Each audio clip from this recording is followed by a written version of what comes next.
everyone, it is present day Allison here, coming to you from June 2022. Today I want to take you back in time with me because a few weeks ago I decided to take a little trip to one of the city libraries here.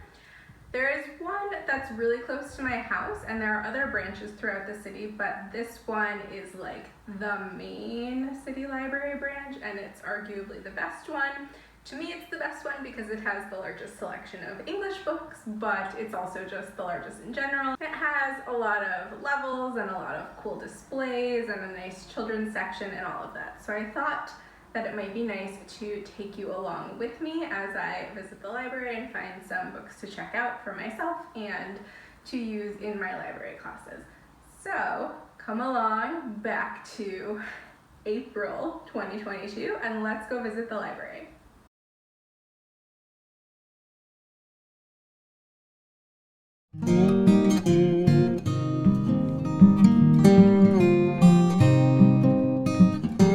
Hey friends, good morning.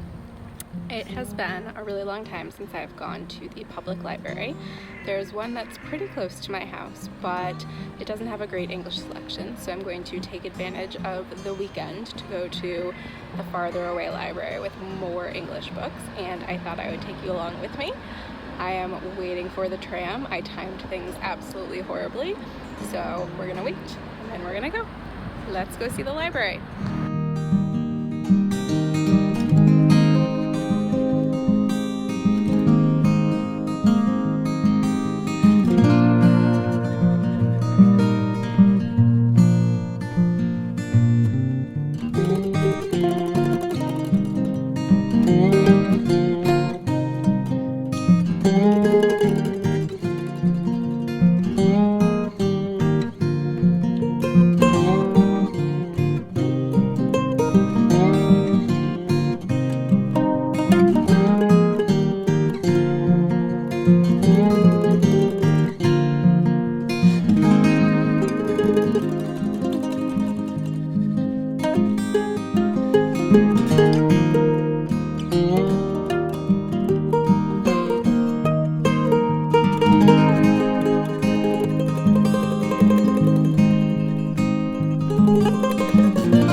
getting a glimpse of what one of the libraries here in my city in Austria looks like, and I thought that I would also share with you what I ended up checking out from the library.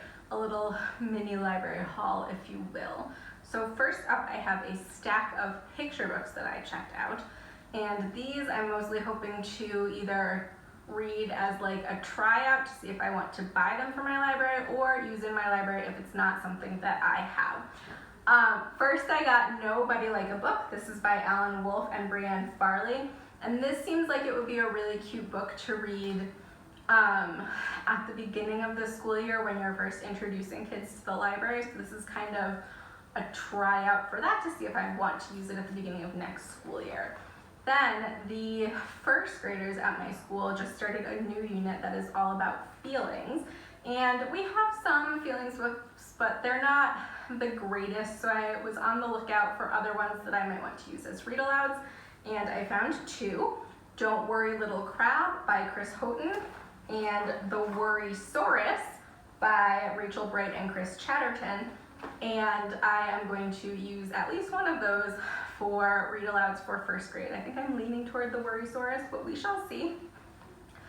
I got Beware of the Storybook Wolves by Lauren Child, which is not a title I'm familiar with, and it seems like a cautionary tale about wolves from fairy tales, so I think that that might be a more fun book to read with some of the older grades, like maybe third or fourth. Oh my god. There Are Cats in This Book by Vivian Schwartz. This one is fun because it has a lot of those like lift the flap type things, which is always really engaging when you're reading it with the youngest kids to help get them involved. So I'm looking forward to reading that with my preschool age kids. And the last one I got is Polar Bear, What Do You Hear by Bill Martin Jr. and Eric Carle. I'm kind of shocked that we don't have this one or the Brown Bear one, but we do not. And again, pretty much anything with animals, it's a pretty big hit with the youngest kiddos, so I will probably end up using that for a read aloud with pre-K. So those are all the picture books I picked up, and then of course I got some young adult and adult books for myself, so let's look at those as well. First I got the fantasy duology Flame in the Mist and Smoke in the Sun, both by Renee Ahdieh, and this is a historical fantasy that's set in feudal Japan, which is not something I know very much about. Even though Renee Ahdieh has published like 3 different series now, the only book I've read of hers is The Wrath in the Dawn, so I'm interested to check out this series and see if I enjoy it as much as I liked Wrath in the Dawn. By the time this is up, it will be Asian American Pacific Islander Heritage Month in the United States, which is a month when I try to read books only by authors of Asian descent, which Renee Ahdieh is, so these will be good to pick up during that month. I also got Girl, Woman, Other by Bernadine Evaristo. This is another book that sort of has been on my radar as like something popular, something award-winning that people really like, but I don't know that much about it. And I don't know that it's necessarily my cup of tea, but when I saw it on the shelves, I thought it was serendipity, so I decided to check it out, and we will see if I get around to reading it. Also got Cinderella is Dead by Kaylin Barron. Her fantasy novel, This Poison Heart, was one of my absolute favorites of last year, and so I am really looking forward to reading this Cinderella retelling, which is sapphic. Got There Will Come a Darkness by Katie Rose Poole. This is the first in what I believe is a trilogy. I hope there are not more than 3 books because that's a lot. Again, I don't know much about this other than I'm pretty sure there's some sort of quest, you know, an unlikely group of people traveling together, which both are kind of catnip to me when it comes to young adult fantasy, so because of that I really want to read this one, and hopefully it will be good and I can continue with the trilogy. And then I got The City of Brass by S.A. Chakraborty, which is another first in, I believe, a fantasy trilogy. This is adult fantasy, which was one of my reading goals for the year, to read more adult fantasy. And I've heard many people say good things about this one, although, again, I really don't know that much about it. So hopefully it will end up being a positive choice. Finally, when I got to the library, I found out that they were actually having a book sale. I don't know if it's like a routine thing that happens on certain days or only on the weekends or whatever, but I was of course happy to go through the stacks and see if there was anything good. There were not a lot of English books available, and of the ones that were there, most of them were library discards, which I'm not opposed to those, but I want my shelves to look pretty, so I was really looking for the rare non-library find, and I picked up two things. The first was A Good Girl's Guide to Murder by Holly Jackson, which I was super excited to find because this is in incredibly good condition. Like, it looks brand new, there's no damage at all. It is not a library book, and it was one of my favorite YA mysteries the year that it came out. I've read the whole trilogy and I loved it, so I'm super excited to have this on my shelves. And the other one that I found was this book by Corinne Slaughter called Fractured. I have not read anything by this author. Usually when I am dipping my toe into the adult fiction waters, when it comes to anything around mysteries, it is the cozy mystery genre because I like that they are not too scary or intense. But I've recently been wading a bit farther into the more intense thrillers and such, and so when I saw this and the description sounded intriguing, and again, it's not a discarded library book and it's in pretty good condition, I decided, why not give it a chance? And both of those were only €1, which is exciting to me.